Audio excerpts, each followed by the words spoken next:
Hello. Hi. Hi. How's everyone doing? Great. All right, nice to see you all.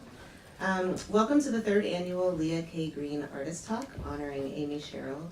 My name is Nico Wheaton and I'm the Director of Public Programs and Community Engagement at the Studio Museum in Harlem. Tonight's program is made possible by the Lea K. Green Memorial Endowment Fund, established by Lea's family and friends to bring together exceptional artists such as Amy Sherald and cultural luminaries for an annual critical dialogue on art and society. I'd like to extend a very special thank you to Connie and Lenny Green. On a personal note, it's been so nice being able to develop this program with you over the last 3 years, so we're really excited to be here with you tonight. Without your continued support, everyone in this room who's donated to the fund, thank you so much. We quite literally would not be here. And I'd also like to thank, where are you, Gavin? Gavin Browning and Columbia Linfest Center for the Arts.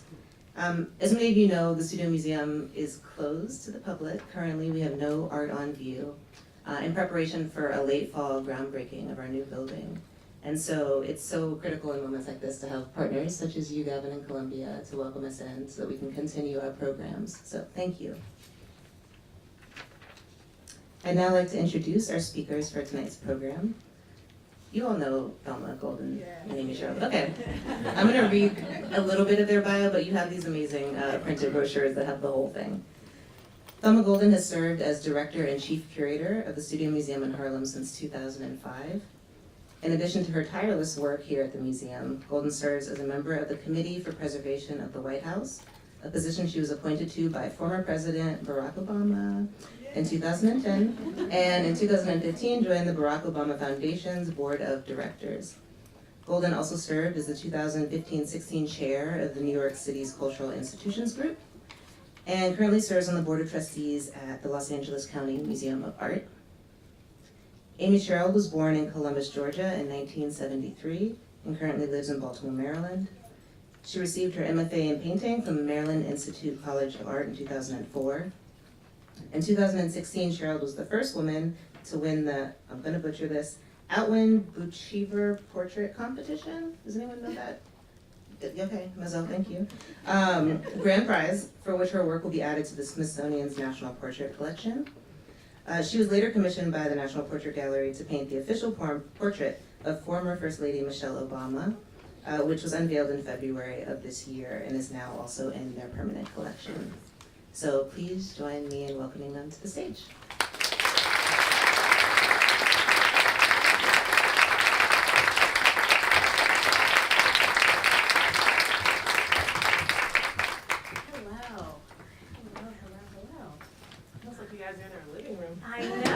I know, but wait, we need to get set up here. How's everyone doing? Great. It is fabulous. It is fantastic to see. Okay, so I'm gonna say first. All right. It's a pleasure to see so many familiar faces here in the room tonight, and we are deeply moved that Lea's family has lovingly established a lasting legacy for her at the Studio Museum in Harlem. I'd like to start by just telling you all a little bit about Lea. I first got to know Lea when she spearheaded the revival of the museum's Young Patrons group, which is called the Contemporary Friends, in the early 2000s. I was then the chief curator of the museum, Lowry Sims was director, and we both were completely and totally persuaded by Lea's passion and enthusiasm to engage with the museum. She was such an amazing force in the museum that when I became director and knew that I needed someone by my side, I recruited her to work at the museum, and she became the museum's director of special projects from 2006 to 2011. Now, I have to say, Lea made that title up. You know, in my mind, she was just everything, and I said, you know, what are you going to be? And she said, director of special projects, as opposed to just projects. But really what that meant is that we worked on everything together. Lea's involvement continued after she left the museum and went on to become a vice president of Christie's, where I know she was also deeply loved and valued. Lea had a lifelong interest in the arts, and while she had a JD in law for the University of Connecticut and studied international law in Paris, she always had art at the core.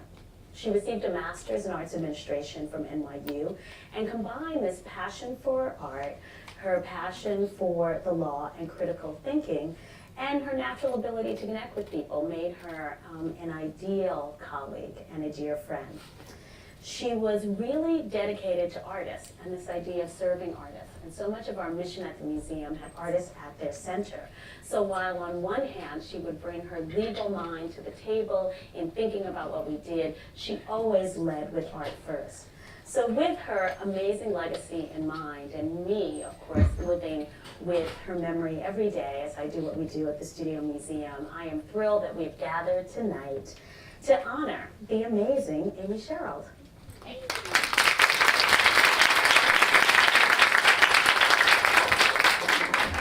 And while they never had a chance to meet, I know that Lea would have deeply admired and loved your work, and you would have, from her, received the kind of adoration she had for artists whose visions were deep and important. So with that, I would like to begin. So hello, Amy. Hello. How are you? I am thrilled that we're having this chance. I'm sorry, this is for me. This chance to talk and think about what it means to be you right now. And It's complicated. it is. And so first we're going to start, I mean, you know, your bio, of course, was just read. Amy said she didn't like hearing her bio. It made her emotional to kind of understand all the things that she had done. But one of the things about your bio that has always fascinated me is the fact that you were born in Columbus, Georgia, which is where Alma Thomas was born. And I think that's such an amazing, amazing art historical coincidence. I say neither one of us drank the water. Right? That, you know, these two incredible women artists were born in this place. And in both of your work, in different ways, you know, has this transformative effect on the art world. But tell me when you first knew you were an artist. Now, this is a question I always ask artists, because people often think that artists know they are artists once they start showing their work. And what my experience as a curator has been is it usually happens sometime before that. So when did you know? Second grade. I mean, it's something that I always had a proclivity for and enjoyed doing because I could do it by myself. Because I was a little introvert, although I didn't know what that meant at the time. And I think I was really drawn to people that were different, and those people were artists. So I was really attracted to people that had blue hair or, like, you know, mohawks and all that kind of stuff. And to me, like, that's what being an artist meant. And so when I was a teenager, that's how I expressed myself. And at that time, I thought of myself as an artist, but I expressed it in that way by shaving my head and getting a little beret. And my mom was like, "What the hell is happening?" But I want to say that young because I don't feel as if it's something I chose to do. It's just the way my life has unfolded, and the one thing that I did was just choose to stay true to that path, despite the pressure to go the more traditional path. Which for you, I know, was perhaps being a doctor. Yeah, my father was a dentist, and I did not want to dig around anybody's mouth. Nor could I really pass biology. My father had a master's degree in biology, taught biology, tutored me in biology, and I would take tests and come back with like C minuses every single time. But there was really no conversation at those times about being a visual learner. So I just thought that I just wasn't that smart, but I just learned in a really different way than everybody else. Because I would know it when he taught it to me, but I just couldn't pass my tests. So yeah. And then you went to Clark University in the AU system and studied art at Spelman College, where Lea was a proud alum. And so what in your art education there was inspiring? How did that spark what has been? That was, well, so Clark Atlanta has what we call the Ave. It runs through the campus. And there was always this older gentleman with locks selling his art like on a table. And I would have to walk past him every day, and then I would engage him sometimes, and he asked me a question one day, and I was like, yeah, well, I'm an artist, and I said, you know, when I was in high school, I won this competition at the University of Georgia. I was honorable mention. And he wanted to know about the piece, so I ran back to my dorm room and got it and showed it to him. And he thought it was really good. And he's like, you know, if you don't use your talent, you're gonna lose it. And in that moment, that freaked me out. So at that moment, I was pre-med, but it also changed my major like 17 other times. And so that's when I decided, and it was like going into my junior year, that I knew that's what I had to do, but I couldn't tell my parents that I was doing it. So I went to change my major, met Arturo Lindsay, begged him to let me into a painting class because it was full. And he let me in, and that was kind of the beginning of my GPA going up, which is great. But the beginning of like really, you know, the journey. Mm-hmm.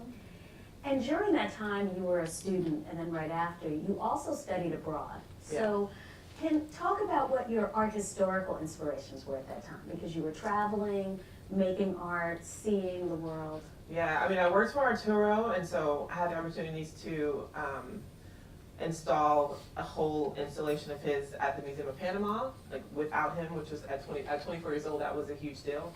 And then my next influence, I would say, was discovering the work of Ad Nurjum, and that was in graduate school, and his work just blew me away. I mean, it's so different from what I do, and his world is so different from my world, but there's something about his work that I really connected to, and decided that I wanted to go study with him. And so I had like Googled and like I don't think there was Google at that point, but I was like trying to find him and couldn't find him. And then the next year he just happened to come to MICA to talk.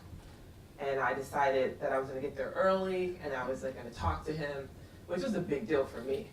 So I ran into him and he asked me what I was gonna do after I graduated, and I said, I'm coming to study with you.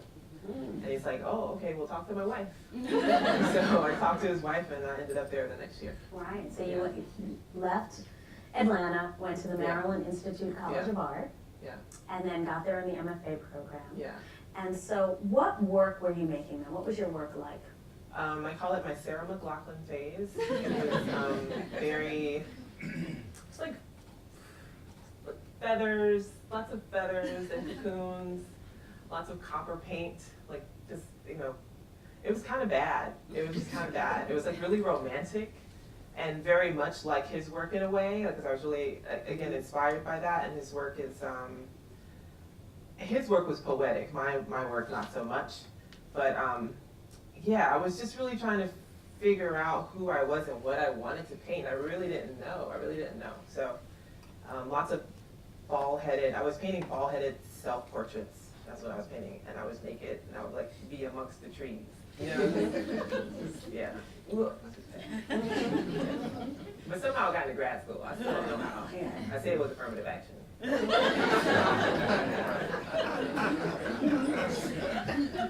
But it was self-portraiture, so at that point, you already had some politics within your sense of painting, of who you wanted to paint. And who should appear in paintings. Where did that come from? I mean, that's all I knew art to be, because those are the first things that I saw. Because I was born in '73, like all I had was encyclopedia. So to me, being an artist was just being able to render the figure well. And I didn't really know who Jackson Pollock was when I was in high school, or Andy Warhol, or any of these other people, or that kind of art movement in general. So yeah, I mean, I started with myself because it just, not for any other reason, but besides, I guess I really couldn't figure out what else to paint, you know? So yeah, it started with me. Yeah. But when you were thinking about starting with yourself, were there other references that, or other ways in which you wanted to depict yourself? Right? Were you thinking autobiographically? Or were you imagining, I mean, in the trees? Was lots of science fiction-y stuff, but I had never read any science fiction, ever, but I had this whole world that I was developing in that work that was connected to a lot of, I remember going to the library on Auburn Avenue in Atlanta and reading about the Dogon tribe, and so like just elements of like their narrative, and the Series A star and the Series B star and the special powers and dragons and women who communicated through telepathy and just, all kinds of, I guess it was Afrofuturistic, but I didn't know what that was. I mean, there wasn't a thing, actually. It was not a thing then. So I was really living in the future at that time, which is, I never thought of it that way, actually, now. Right, and you were imagining. Yeah. But you also were thinking, and I'm going to move to the images in the hope that you might talk about some of them. So let's stop here for a moment. Because I know that with these images and talking about reference points, photography and the sense of depicting, right, the figure through the photographic image is at the core of what inspires the work. Yeah. So can you talk about these images, the one on the audience's left by Zun Lee, photographer, and on the right, Thomas Gainsborough. Yeah, I was thinking through some things, and I did a talk at the MoMA a couple of months ago, and it was, the show is on the expansion of photography, and over the course of the past 5 years and just really doing visual research and thinking about how I came to really understand portraiture and the first places that I saw myself. And those images were through photography, they weren't through European painting. So I would, look at images like The Blue Boy and, understand it formally, but never really feel connected to it. And for me, I began to connect these images. These are, June collects these kind of orphaned Polaroids from all over. He goes to estate sales and in hopes that, and he has a Tumblr page in hopes that people will stumble across that page and find these images of themselves on that page. But for me, these are really, I see them as similar to the aristocracy paintings of the 18th and 19th century.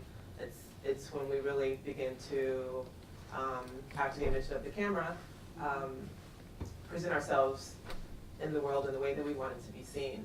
And the image on the left is, I don't know, it really captures, for me, the same essence, if not more, of the painting of the Blue Boy. So it seems then that your entry into thinking about portraiture in the most formal way was really both a formal exercise, but one about representation. Yeah, yeah.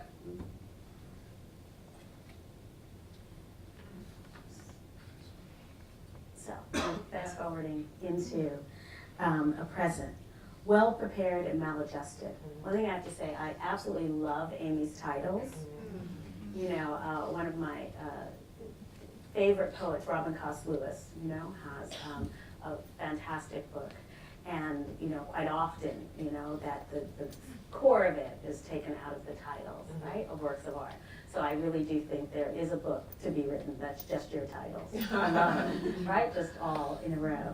So let's move here and use this painting just as a starting point to talk about, right, your work as it has played out over the last decade, as the work that has become to be known as your work. I should say, I first had the chance to see Amy's work in the homes of two collectors that I admire, who particularly always are at the real forefront of looking at new work and important young artists. And in both cases, seeing her work in those collections, it struck me. And then I had the occasion to be a judge for the portrait competition that Amy won some years later, but it made me connected to that competition and looking at that work, but particularly understanding the way in which it was trying to open up at the National Portrait Gallery a conversation about portraiture, right? Who gets their portraits painted, where they are hung, how they are understood, and what that means for history.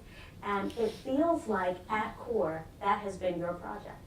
It has. I mean, it really started with this work. I don't think in graduate school, because the figures were so ambiguous, I hadn't yet had to have that conversation with myself. And when coming into this work, and it took me a year to really figure out what my art DNA was. I knew that I had taken a break from painting. I had to move home for some familial obligations, and when I came back, I started with the old work, but I knew it wasn't sophisticated enough to get me to where I wanted to be. And so I started this journey of just looking at people, looking at movies,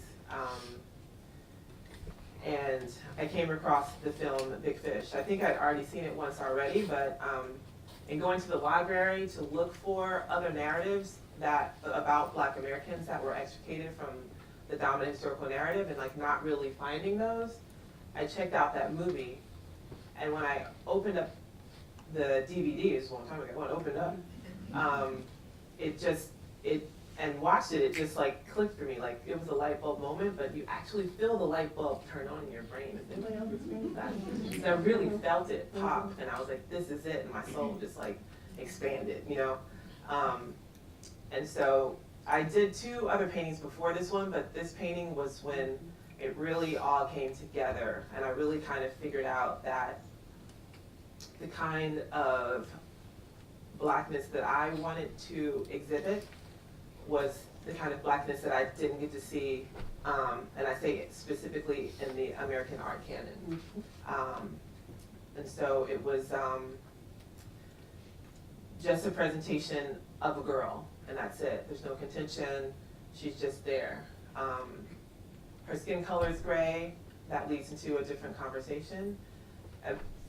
For me, I think because the work was so ambiguous before, I really didn't have to deal with race per se, and deciding that these were the images that I wanted to paint and really like developing my vocabulary, my ideas around what that meant, I really had the fear of being marginalized, and I didn't want the work to be marginalized because I, at that time, and this is more in hindsight than like at the moment, I wanted to make images that could exist in the world in a way that was universal, and exist as archetypes. And so I think subconsciously I decided to paint the skin gray for that reason. It was like a way to kind of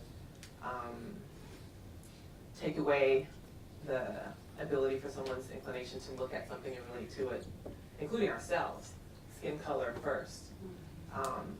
And so I think it's working though. I think it worked out. I think I made that decision, and I think people do approach the work and they're able to internalize it. And when I say that, I guess when Black people look at my work, they see themselves. They see a resting place. They receive love. For me, I grew up having to internalize whiteness, and so I say like I can watch Legally Blonde and totally relate on all different levels because I have grown up in a white world, internalized whiteness, and so I think that the reason this work works so well is because it connects to so many different kinds of people, and people who normally wouldn't see Blackness as something they could see in themselves, they see themselves in the work, which I think is what I wanted to do. Mm-hmm. Tell me about this comparison as a way of reference and the way reference works in your work. So I had done this painting, Rabbit in the Hat, already, and was, again, like just doing research. I think I was trying to write an artist statement at the time, and I was Googling around, and I came across these images.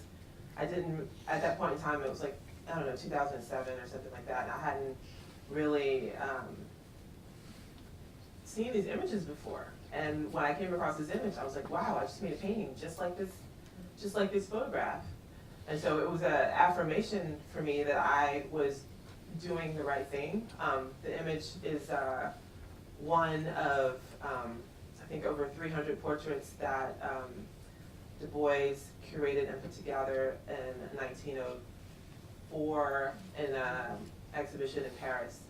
And it was about representation, it was about respectability politics, it was about, for me, even performance, because even though we're presenting ourselves in the way that we want to be seen, it's still a level of, for me, when I think about it, of like, look, we're just like you, it's still like, there's a sense of like having to prove your humanity.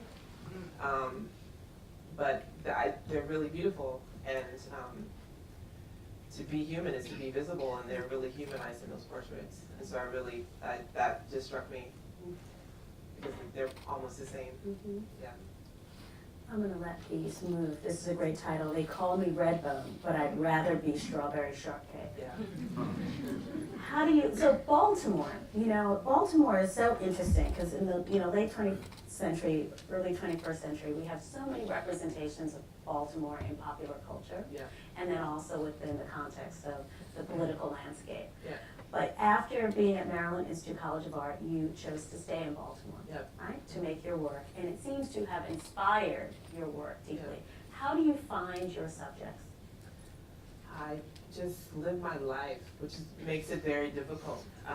But I don't go looking for people because I find that when I do, I wasted a whole day. That's what I feel like.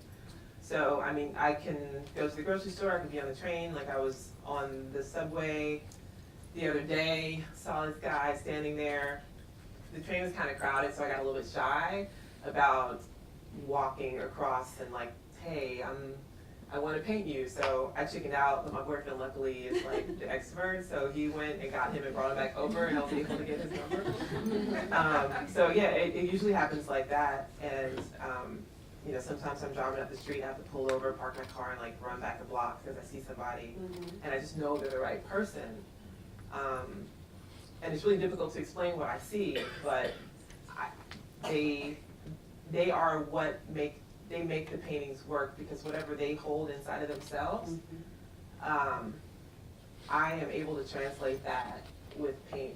And so the paintings are very different than the reference photos, and they're just a lot more special. Like if you saw a reference photo, you would be like, this is gonna be a painting. It's like, this is not gonna be a good painting, But it's really something that's specific to like my DNA, my vision, and how my spirit connects to these people that come and to find themselves being immortalized.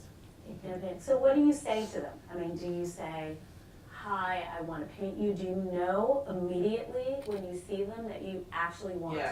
Like 5 seconds. Okay, and then, so what do you say? So I know this is weird, but I'm a painter, a real painter. I work in museums. And now that I have a smartphone, I can like whip it out. Like before, when I didn't have a website, it was like, can I get your email and then I'll send you some images. But now it's easier, and I can always drop the Mo thing, and then it's like, so that makes it a lot easier. So before that, though, yeah. let's before that, I would say, I would like to paint you. Can I get your email and your phone number? And I would send them images. I said, I'm going to send you images just so you can kind of know what I do, and then let me know if it's something that you're interested in. And 9 times out of 10, it was usually a yes. And I call them back within a week, or it could be a year, it could be 6 months. I photographed people and then didn't like the photograph, and ended up painting them a year later, because all of a sudden in my mind it was perfect a year later, but it didn't work the year before. Your works are really meticulously painted, right? I mean, you sort of work with a sort of level of rigor, right, and care towards the image. At what point do you decide that a painting works? That is, works are done. Works. Works and then done, because I know they're two different things. I think I decided that it works as a photograph before it's a painting. There's a lot of things that I changed. For example, in this one, the sweatshirt was red, navy blue with gray stripes. Those colors weren't working for me, and I decided in the process of making the painting that the shirt needed to be camouflage, because I start and then things just don't work, but I knew exactly, as far as the pose and his stance, I knew that those things I am fully committed to when I started the painting, and the rest of it, for some reason, more and more, not so much in the beginning, but for some reason lately, I tend to change in the middle of the painting and recreate some things.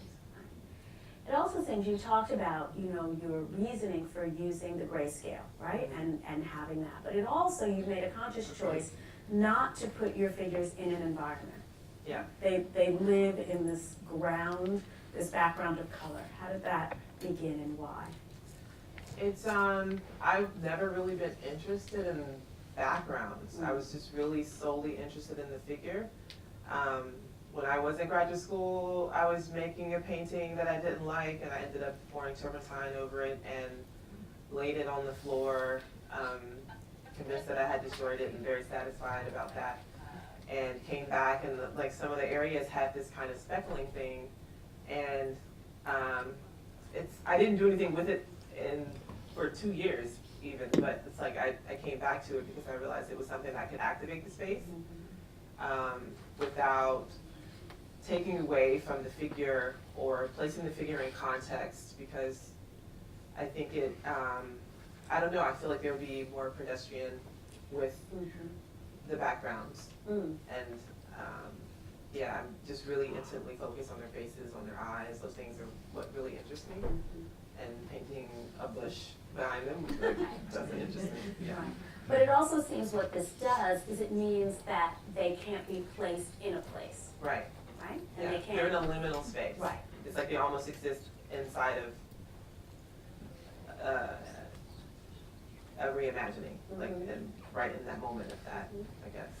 You know, you've said in the past about these works, and your subjects from Baltimore, that you also wanted to create the opportunity for your subjects and those who view them to see beauty in an environment where it isn't always, right? How people understand themselves or each other. Yeah, that was important. I mean, my studio was in Lexington Market for a number of years, and this is an area that's like semi-gentrified, but there's still methadone clinics, and it's really busy during the daytime with different kinds of people. Like you can walk every 10 feet, somebody's like trying to sell you some kind of pills or whatever. And so I would walk to my studio. I lived on the same street, but it was like a little over half a mile. And at that time, my favorite soundtrack was from that movie Winged Migrations about the penguins. So it had my little, I guess it was like opera music on. And it was just interesting to watch, to not hear, but just to watch. And I guess in those moments, I realized the privilege that I was living of just being able to think about these things and ponder these things, and to imagine myself outside of whatever external directives are constantly there. And so, yeah, I really wanted to, it was my inspiration. And if I could drop fairy dust, and over these places, that's kind of what these paintings represent. Yeah. Well, in some ways you have, because what you're capturing is what often is not seen, and it's what puts your work in the context of a long history of artists for whom portraiture, right? And the idea of, representing the figure, and particularly the Black figure, is an act of, against the exclusion, right, of these images. Yeah. And so there was a building in Baltimore that they were going to print a 60-foot by 40 banner and hang it on the side of the building. And the building was public housing, and because it's public housing, they wanted the people that lived in the building to have some kind of choice in what was going to be on the building. And so the painting that I wanted was the guy with the rabbit in the hat that you just saw. And I walked into the room with there were older people that lived in the building, they were in the 50s and 60s, and they didn't know I was the artist. And this one gentleman was really offended by that painting because he looked at that painting and couldn't see himself. And he thought it looked like a minstrel, and didn't understand the stripes on the suit or any of that stuff. And so we ended up having a really interesting conversation about how he sees himself in the world, how the world sees him, and then how he then projects that kind of negativity. I mean, it has colonized his mind so much that he can't see an image of a Black man in a suit and relate to it, which is, it was really fascinating. Yeah. And then I just realized how important the work really was. Right. Yeah. Right. Did that change even your sense of your own work and the way it lives in the world? It did, and for a second it made me question it, because I mean, you're a starving artist, you consider yourself poor, you're hustling and all that kind of stuff, and then you have these moments where you're jolted into your own privilege, and that was one of those moments where I was I'm making this work for my people, and then my people see the work and they're like, I don't, you know, like, Yeah. you know, so it gave me a lot to think about. Right. But it didn't change. No, because it's still necessary. Like, it's still necessary. So I understood that, but it really, you know, again, like, that was one of those moments where I was like, despite how poor I am right now, I still have agency. You know, I still have the ability and to use my imagination, to see myself outside of, you know, my race and, you know, these external directives that we all kind of live under. So, you know, you're making work for 10 years. You've had an interesting path into your artwork, interesting path in your life, and then you get a call saying, what? Michelle Obama wants to meet you. And possibly she wants you to paint her. Actually, they said she wants you to paint her. So when I walked into the White House for an interview, I thought I had it. And then the curator was like, oh, we still have several more interviews. I'm like, what? I kept like saying, I didn't hear you right. But yeah, I got that phone call. It was really exciting. And I tend to be, in moments like that, for some reason, I tend to go, like, I get super calm. And I'm just like, all right, that's cool.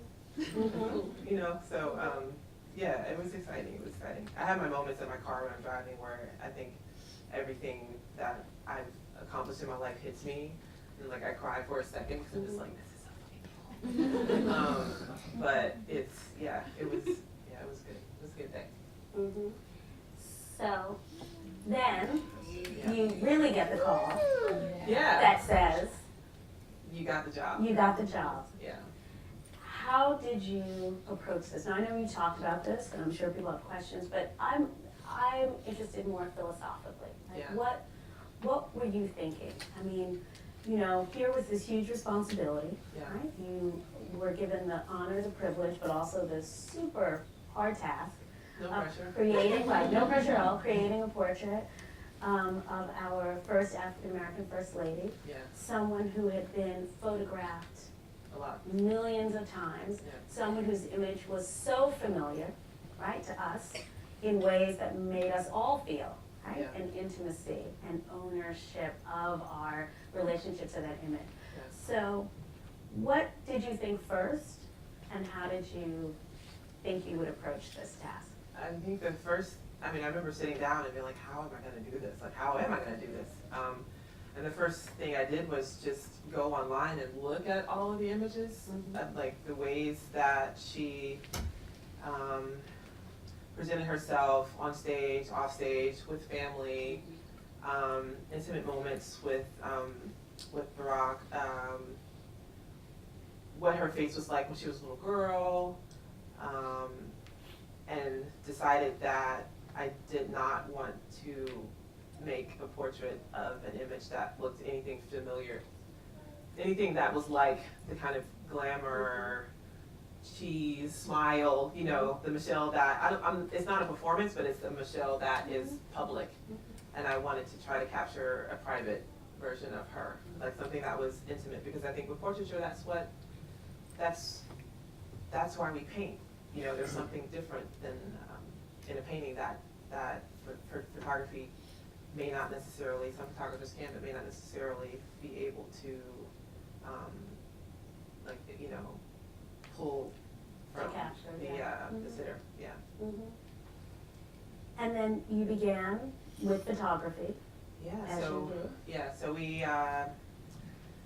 So the first thing, I guess, for me was the dress. It's like I had to figure out what she's gonna wear. And so I worked with her stylist. She sent me, and I say it's like very 2017, because like the whole thing happened over text. It's like she sent me 11 dresses over text. I sent her 4 back that I liked over text. And you know, she just communicated like what I wanted. Like I wanted color, I wanted pattern. And she sent me one dress that was like a completely digitalized pattern, and I was like, I'm gonna go blind if I try to paint that. And so so we figured 4. So there was one that was more formal, because I really liked that beautiful green dress that she wore to a state. It was like a state dinner or something like that. It was off the shoulder and like really flowy. But then we decided that she didn't want to be painted in anything formal and something that was more casual. And this dress is the one that struck me first. Immediately, out of all 11 of the dresses, this one was always my favorite. But we had 3 or 4 prototypes made of other kinds of dresses, and then I decided to photograph her in 2. So one of them was more, I call it like Michelle Obama the first 4 years. So it was like, had a floral print. This was, you know, she used to wear like a lot of A-line and like the wide belts and stuff. So it had a floral print. Her arms were out, and they had these like bow ties on the shoulder. But for me, like a floral print was just a floral print. Like it really didn't have any, it didn't tell a story, and I wanted the dress to be a painting in itself in a way. But that was really intriguing for me, and this pattern did that for me. It gave me the ability to tell another story and to connect. I mean, because I thought of quilts when I saw it. Like that's the first thing I thought of. Not even abstract painting, but I was like quilts. So, you know, it was a way for me to, you know, subversively connect her to Black culture and history, but then also, you know, painting, art, and it still is a universal, has a universal kind of narrative as well. So that's, yeah. And you worked on this for months and months, Yeah. you know? And then it sort of moved into the public realm, right? It did. Right? And so what is the strangest thing that has happened since the unveiling? Well, really, the one strange thing, okay, so these 2 women drove all the way up from Savannah, Georgia. Did not, you can find me online, and you can email me, you want to contact me, I've received letters. Somehow people got my home address and like sending me like stuff to autograph and send back. So they didn't let me know they were coming. They drove all the way from Savannah to give me this. I never even saw it because I wasn't there, and my concierge couldn't tell them whether I lived there or not, so they didn't leave it. But it was like, I guess an image of myself in an Amy Sherald painting or something like that. That they made? That they made. So I missed them by like 30 minutes. Like I just got back into town, and apparently they were standing outside of the building for a while, like asking people, showing them my picture, like, do you know this building? Right. And I was like, yeah, like they could have sent me, you know, that was kind of weird. Yeah. It's kind of scary actually, because I'm like, they left me their number, but I'm like, do I want to enable this? Right. I just didn't respond. Right. But I imagine, you know, again, just as it was the case at that community meeting about the public housing, Yeah. your sense of how you see your work. Yes. Oh yeah. So like for me, from even before the portrait came out, the letters that I got from students who had no interest in art at all, that were completely excited about this portrait coming and excited to learn how to draw, and like the books that I've gotten from teachers that, you know, they made of their students' work, that they're doing these portraits and they're thinking about it. That all that is what really makes it worth it. Like that's everything to me. Those moments and those notes, they're just, yeah. We both, I think, thought about the work living in the world in that way. It really wasn't about these old people that need their poetry to rhyme, so they didn't like the painting. It's about young people and capturing their hearts and impassioning them to want to go to museums and to see images like themselves, so that they know that they belong. You know, it's like I try to tell students that I work with, it's like classical music is not white people music. There were Black classical, you know, violinists and whatever, and I'm like, this is yours too. Like everything that you think is not yours is yours too. So these spaces are yours too. And I think that, you know, those who've had the chance to go and see the both portraits understand that when you see who's there to see the portrait. It's the blackest room in the Right. It's true. It's And like Huey Lewis Gates, LL Cool J, Toni Right, Morrison, and then- they're right. all like, In- they're in that fellowshipping order. together. It's so good. but also when you see the audience Yeah. and the way in which people are engaging with these portraits, Yeah. right? And the Yeah. way in which they are seeing the experience of going to see the portrait as an experience, and the way in which they're changing museum space, Yeah. right? Yeah. Because of the way in which the audiences are interacting with each other, Yeah. right? When Yeah. they're seeing the portrait. It's very special. That's what has been It's very special. incredible, Yeah. right? And really special. And that your work enabled. So Yeah. thank you for that, Amy. Thank you for that, definitely. Yes. So now we are going to let you all ask some questions, but I know that I heard Amy say that she used to be called Amy Sherald, and now people say the woman who painted Michelle Obama's portrait as opposed to her name. Before that, it was like the girl with the heart transplant. Right. So luckily, I got rid of that because that was getting old. Right. So I'll take the new name. Right, but let's talk about what's next. What are you doing now? I mean, I know you've been back in your studio and you're making work, right? As much as people think you've just been, on a world tour, thinking about what it means. What are you thinking about now? What are you doing? And what can we, all here in New York in particular, look forward to? Well, I have a show coming up in September 2019 at Hauser & Wirth here in New York for my first New York exhibition. After that, I have a retrospective at the Baltimore Museum of the Arts. That's really like it's going to be one of the biggest shows I've ever taken on. Mm-hmm.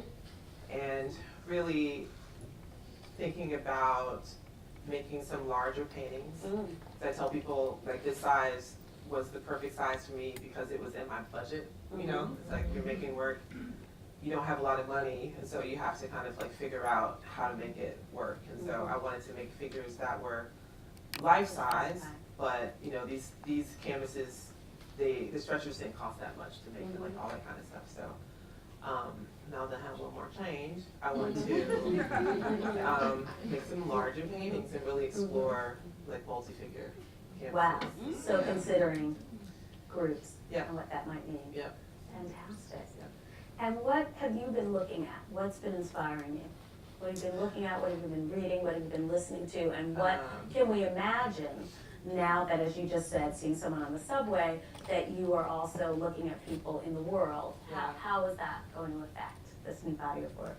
I don't know. I feel really anxious because I think it's difficult for me already to find 12 people in 1 year. So I'm really anxious about how I'm gonna rally all these people to and find them and find the clothes and it's gonna be like a bigger production. But what I've been looking at, honestly, lately, it's like I watch a lot of Chef's Table. I'm really I love that most of them are inspired by art. I think that's really interesting that they take these trips to museums and all of a sudden, if you go to Alinea in Chicago, there's a dessert that looks like a Jackson Pollock painting, and so I really connect with food and I connect with these chefs and their narratives and how, again, we all take these basic, a brush and some paint and each one of us as artists and painters make something completely different. And so, they're all working with the same kinds of foods, but they all produce these things that are completely different. It's just really, I find that really inspiring. Yeah. Are there any questions? Yeah. I think there's a microphone that's coming down the side. I think they'll pass it to you.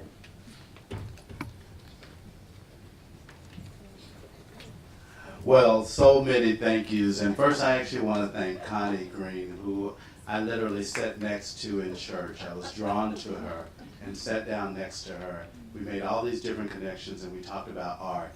And she told me about tonight, or reminded me. I'm actually a member of the Studio Museum, and she reminded me, and so I came, and I'm so honored. And so thank you so much for doing this. This is incredible. One of the questions, so I actually was in Washington and I saw both of the portraits. So I saw the president's and I saw yours. And I went in thinking, I really, really am going to love your painting because I knew your work before and I was really excited about it. And I was. What struck me, a couple of things, but one was about gender and how gender shows up, particularly if you juxtapose people's reactions to I like him more than her, I like her more than him. And I'm curious about, obviously we just talked about your work today, but how did that space feel for you? And shout out to Columbus, Georgia, where I went to Morehouse. So I went to the Tuskegee Morehouse game several times in Columbus. So shout out to you. You said so. Wait. So how? What? Oh, how? I'm sorry, I got all excited. Lost my question. How about gender? How did that? Hearing the different conversations about his painting and her painting, how did that come up for you? Like, what sorts of things came up for you? Because particularly gender, I mean, obviously, it's a man and a woman, but in that case, particularly the art and how it shows up and who was, famous and all that other sort of stuff. How did that play out for you? I mean, I really honestly tried to stay away from conversations, like not go online and not go on the internet. I did have one woman email me about a Facebook page that was one of traditional painters. So it was probably, I'm assuming, like, she said there was 14,000 people that were part of this Facebook page, and I'm assuming that most of them were white men. And she said that the comments got so incendiary about my work that they had to delete the thread like a few times. So she said they talked about Kahinde a little bit, but she said they really went in on you because she said, I think it's because you're a woman. Yeah. And so that was really interesting. So she was emailing me like, she wanted me to give her some kind of fodder to like respond. And I said, absolutely not. I'm like, I could care less about these guys and the fact that they're spending their time thinking about me in that way is just funny in itself, And I'm like, I think they're just subconsciously pissed that the face of painting is like no longer a white man, and it's like a black woman. So that did come to me that way, but I had to avoid a lot of the media for a while because people are crazy. Yes, right here. A microphone is coming to you. Yeah. Thank you. Absolute delight to hear you speak and to see your work.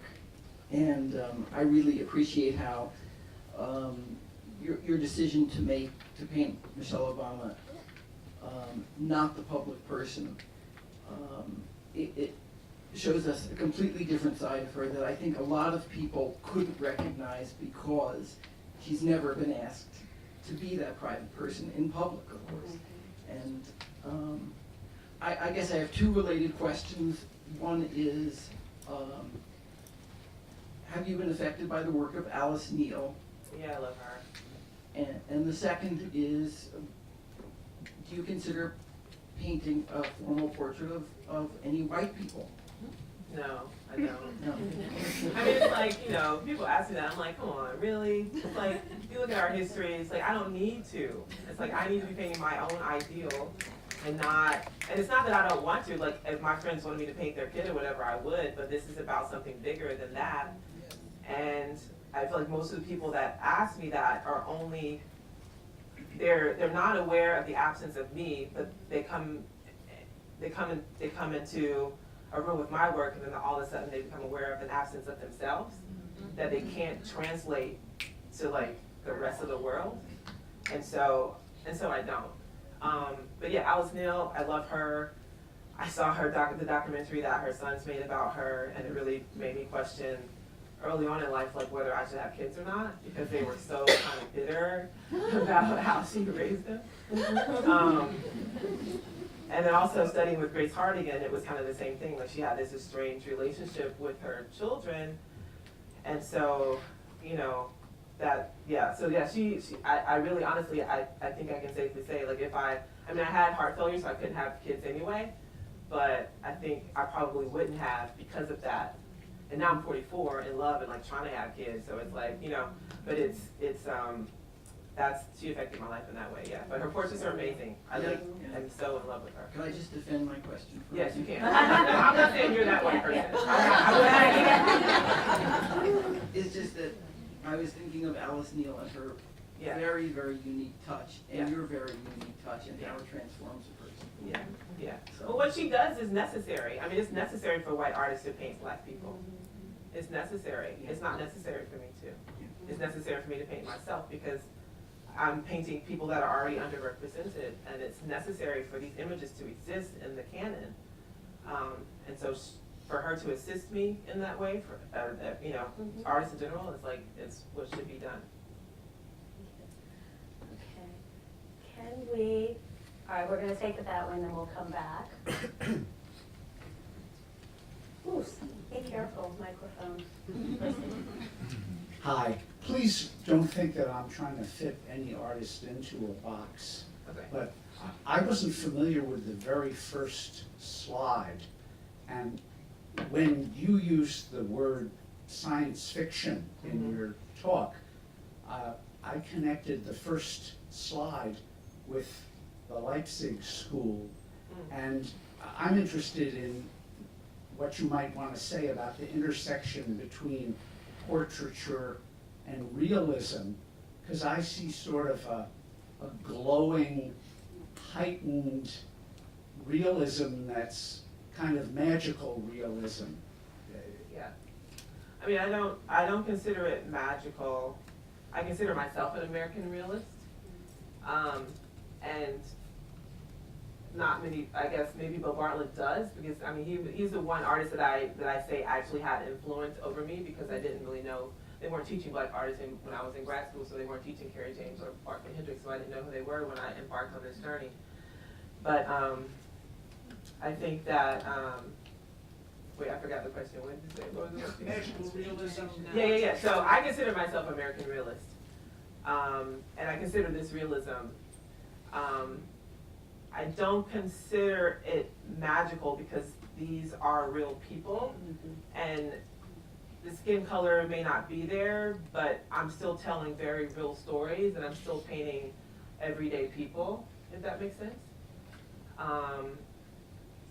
So maybe in the beginning, I think, because the body of work also was inspired by that movie Big Fish, and those narratives were fantastical in that way. And so I think because when I saw that movie, I realized that I wanted to also have some of those kinds of whimsical stories. So I think it started off in that way with the props and things like that, and sometimes can dip back into that. But then I realized that it's not fantastical and it's not magical, because these people actually exist and they're living.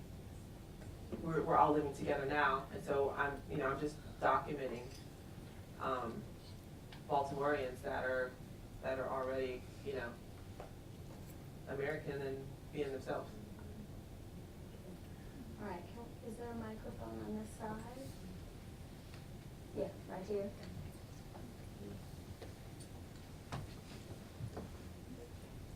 Yeah, good. Bring it down here, and then I know we can give the mic, the hand that's up there. Wow, thank you, Thelma Golden. Beautiful conversation. I'm such a groupie of you, Amy Sherald. What are you? I'm right here in front of you. Hey, girl. I'm sorry, the voice of goddess. Hey, girl. I love you. I've only on Instagram. Yeah, me too. I'm your Instagram. Yeah, I love you so much. I actually was just in France and I took a picture and I was all like, I feel like an Amy Sherald grayscale. So anyway, I just want to say thank you for your vision, and just, I wanted to come tonight to just be another black girl in the room. I was getting emotional, but I'm so happy for you, and Thank you. I loved your outfit at the unveiling. I love your unmitigated black girl joy and all the drama you gave, so thank you for that. Because you could have just been very formal. Yeah. And you were so... I'm not a formal person. I know, but it was so nice to see that. Too. It was, but it was so wonderful to see you just be so real. Yeah. And that was representation. But my question is, what did the Baltimore people say when they see themselves reflected back? Have you had conversations with them after the fact? I know Chantrell Lewis made sure everybody was like, I'm that girl, the one with the blue dress on, but I wonder what the Actually, it's coming here. Yeah. Sean Sherald is coming right now. yeah, she's right there. Yeah. There you go. One, it's really, I think when people ask me about like my connection to the models, I oftentimes lament that they've all kind of been like one night stands, because I'm so into seeing because they're not who they are in real life once I paint them. I don't talk to them about it. I mean, they're always all very excited about the portrait But there's one, the little girl Morgan, she was 11 when I painted her. And so when she saw it, it was transformative for her. And so that was really beautiful. And she was like, I think you did a really good job. You got my character, you know, like she was really critiquing me. But I look forward to taking her to the Birmingham Museum where the painting is going to be living for the next 5 years so that she can see herself in that space. Because she's just a dynamic little girl. Like she, you know, her parents moved her to another school. She was going to school in Baltimore City where she got teased for being chubby. But she was so full of herself, like in the way where, you know, I was like asking her about her favorite subjects and she was like, I really like math. And then she's like, I don't know what else they can teach me in reading because I read at a college level. So when I went to ask her mom, like, you know, how I introduced myself, and like, I really want to paint your daughter or whatever, I'm like, so she reads at a college level? She's like, no, she goes to 6th grade reading and she's in 3rd grade. So, I mean, like, she's everything that I want to be now as a 44-year-old woman. Like, this little girl embodies that. And so I think it was really powerful for her to see herself. Yeah. Okay, there's one up there. Hello. You mentioned before how you're really focused on representation in eyes, and I think that's unmistakable in your work. But I also keep noticing the clothing and the props, Yeah. and how lots of times they seem to have like a retro feeling to them, which almost makes the painting feel like a classic, even if it was done yesterday. Mm-hmm. Or they communicate this sense of innocence. So I was just wondering how you use clothes and props to evoke a certain emotion. Yeah, I mean, all of what you said, and then I think some of it is because I have to like do a lot of secondhand store shopping, and so I realized, because I was like, I've been on eBay for the past 2 months, like just looking for stuff and collecting it, and I'm realizing like all of this is like kind of vintage. Like I kind of need to, like, you know, swap some stuff out and figure it out. So I'm really looking forward to. There's a lot of designers that I like especially William Akpo, that I feel like I would like to partner with, because whoever their creative director is, when they, you know, whenever Fashion Week is and I see their setups for their shoots, whatever, they really turn me on. So it's not going to always be that way, but I think, yeah, a little bit it does have that tone. And at one point I wanted the clothes, I wanted them to be like almost so timeless that you couldn't place them, but then I realized that was just entirely impossible. So and it's, you know, so it's just really, it's really random, like what I find and how it ends up being used. I think we have time for a couple. Do you have a question? Yes, can I get the microphone right here? Thank you. Do you use your favorite color a lot? Yeah, my favorite color is gray, so I do. Right. Thank you for that question. We have one up at the, I'm sorry, so you're going all the way at the very top. I think it's coming out. Okay, these are, oh, perfect, thank you.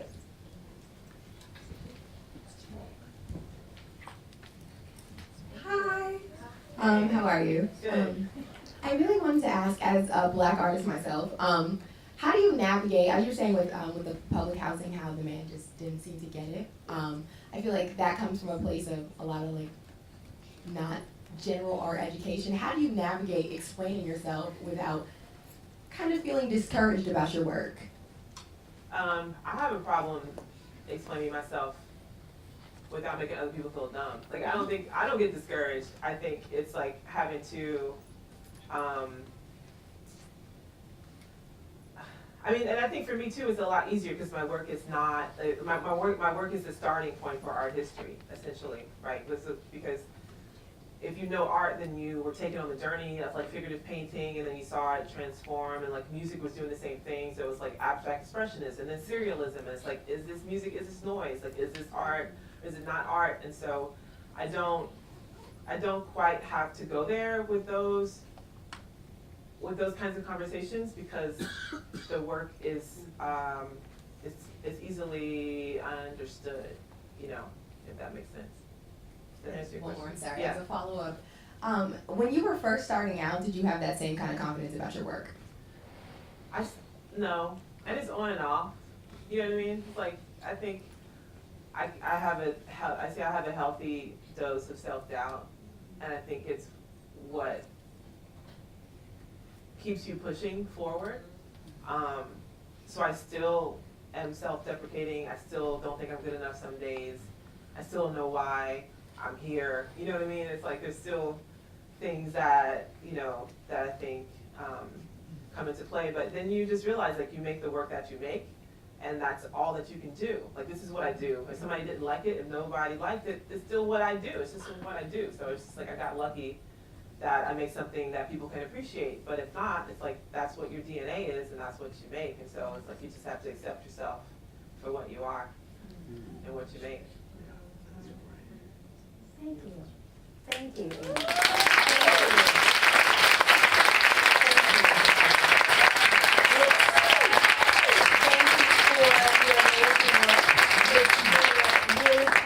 To include in Fictions, which was the last exhibition on the walls of the Studio Museum, curated by Hallie Ringel and Connie Choi, that closed the museum on January 15th, so it was a real honor to have your work included and be part of that. I want to thank again Liddy and Connie and the Green family for making this evening possible. I want to thank all of you who've supported this fund. And for those of you who would like to continue to support it, or those new to this, Josh, Jody, and Morgan from our development team will be at the front of the theater, who can help you if you'd like to help us continue this program.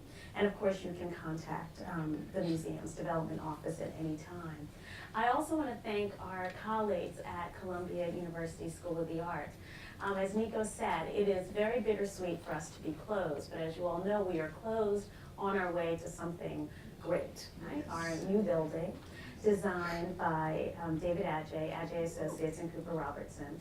And as we sit in this new building, which we've been glad to welcome to this end of 125th Street, though they say it's 129th Street, I really, that like slightly annoys me, right? You know, just the weirdness of the grid up here that makes this 129 at 125th, but to the side. But as we welcome these fantastic Renzo Piano buildings, so occupied by our colleagues at Columbia. Thank you for your hospitality. Thank you for the Studio Museum team for making this happen. And I really want to thank all of you, our members and our friends, for being here with us tonight and being on this incredible journey. But again, Amy, I just want to say, I know in this moment, you know, years from now, you'll think back on this year, and I'm really glad that you chose to spend some time with us in this moment, to talk about what you do. It has been so meaningful for all of us, and those of us who've had this experience, and very personally meaningful. Thank you. That was a pleasure to be here.